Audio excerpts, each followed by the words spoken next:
Okay, so welcome to chapter 6, Magic Treehouse, Leprechaun in Late Winter. And this chapter is called A Late Winter's Daydream. So before we get started, if you have the book, you can follow along with me. And if you don't, just use your listening ears.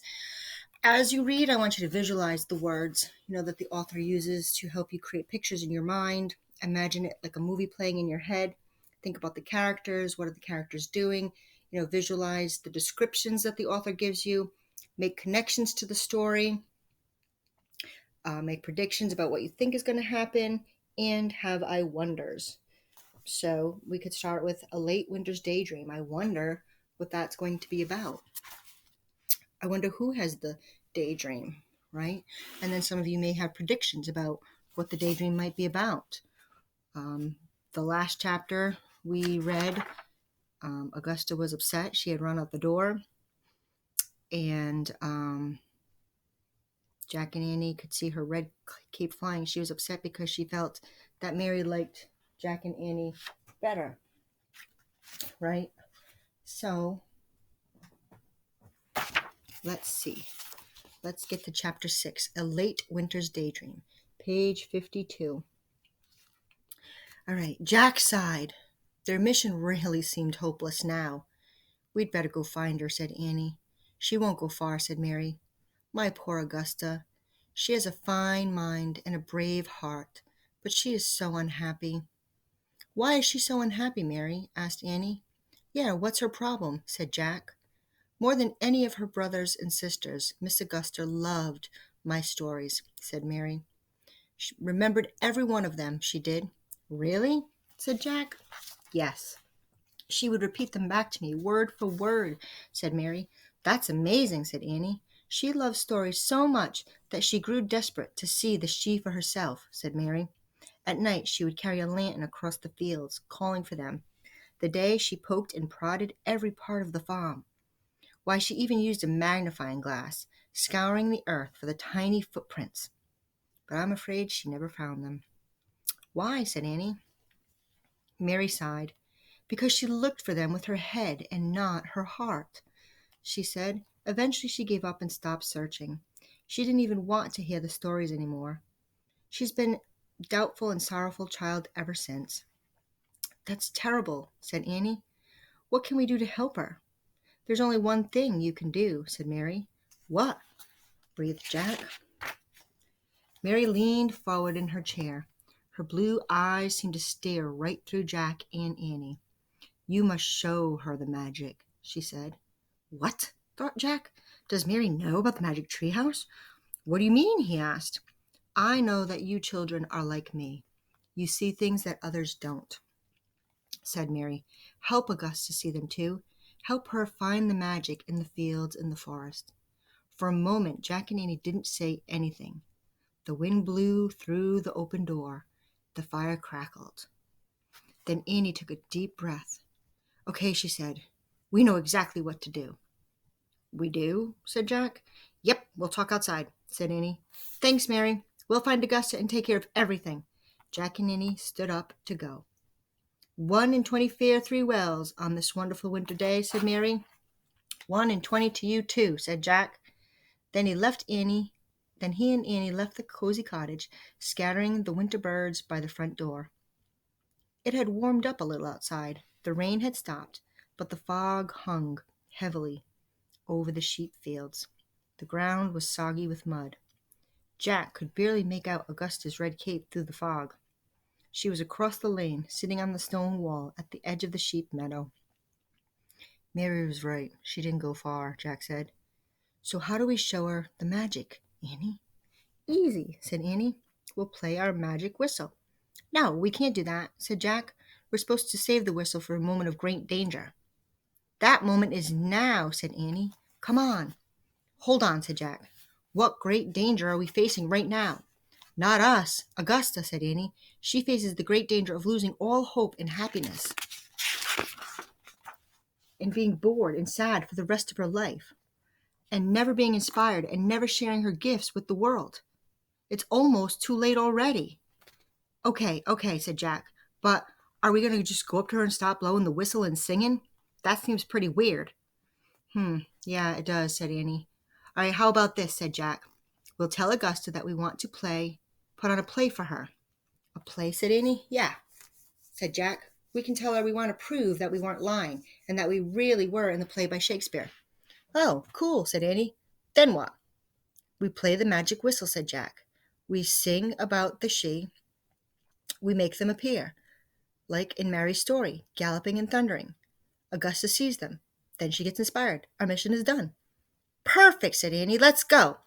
Jack and Annie hurried across the lane to the stone wall. Excuse us, Miss Augusta, said Annie.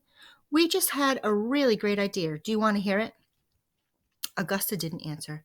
She kept staring at the ground. How would you like to see a play? Said Jack. Augusta looked up. A play, she said. You want to put on a play? You want us to put on a play for you? Said Annie. Why? Said Augusta. Because it's really good, said Jack, and maybe it will prove to you that we really were in a play by Shakespeare. Augusta looked doubtful. Come on, you'll love it, said Annie. Do you know a quiet spot where no one can bother us? Augusta bit her lip and looked around. Then she stood up. All right, she said. The river, near the old forest. I used to go there with my brothers. Great, said Annie. Annie and Jack followed Augusta through the rain-soaked, misty meadow. They walked past the grazing sheep, then down a slope toward a wide, rushing river. The river separated the sheep's meadow from an old forest. Jack could barely see the trees through the ghostly fog. Augusta stopped on a low ridge above the riverbank, near some large rocks. Here, she said. Good, those rocks can be our stage, said Jack. Jack and Annie climbed the pile of small boulders and stood on a large, flat rock. Okay, said Annie. The name of this play is A Late Winter's Daydream. Not bad, thought Jack.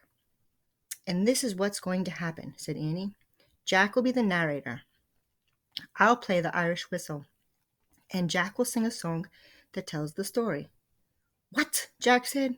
Excuse us a minute, Augusta. Jack turned to Annie. Why me sing? He whispered. Why not I play and you sing? No, I want to play, said Annie. You took notes at Mary's, right? So just say a few words to describe the scene. Then use your notes about the she to make up a song. You can do that, can't you? I guess, said Jack. Cool, said Annie. Give me the whistle. Jack reached into his pockets and pulled out his notebook and the Irish whistle, and he gave the whistle to Annie. Sorry, Miss Augusta, said Annie. We're almost ready. She whispered directions to Jack. Okay, say your introduction. I'll start to play. Then you'll start to sing. Then, I've got it, said Jack. Let's just start. Jack and Annie turned to face Augusta. Jack cleared his throat, and then he spoke in a loud voice. All is still in an old forest until music sounds from the hidden world. Jack nodded to Annie. Annie raised the magic Irish whistle to her lips and began to play. Strange, sweet music came from the whistle. The music was both sad and happy. It was full of beauty and hope, pain and sorrow. Like the fog over the river, the music seemed to blend everything together. For a moment, the whistle music was so powerful that Jack couldn't sing. He felt like crying and laughing at the same time.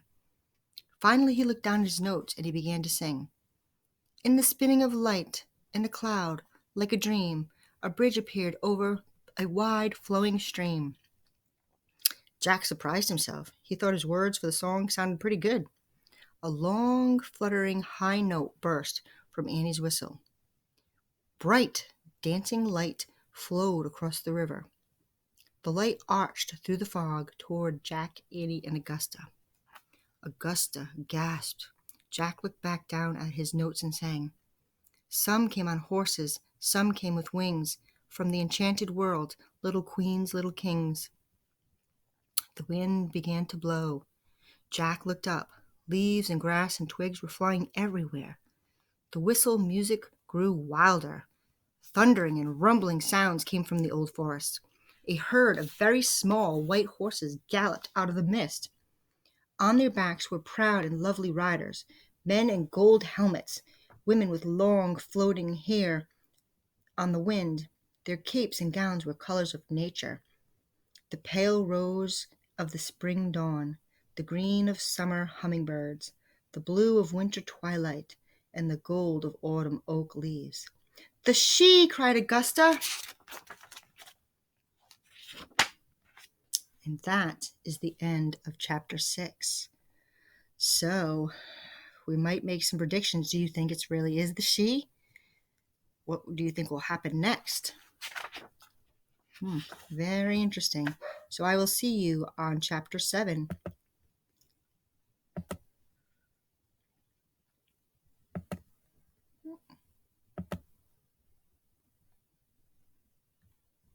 Okay, see you soon. Keep on reading.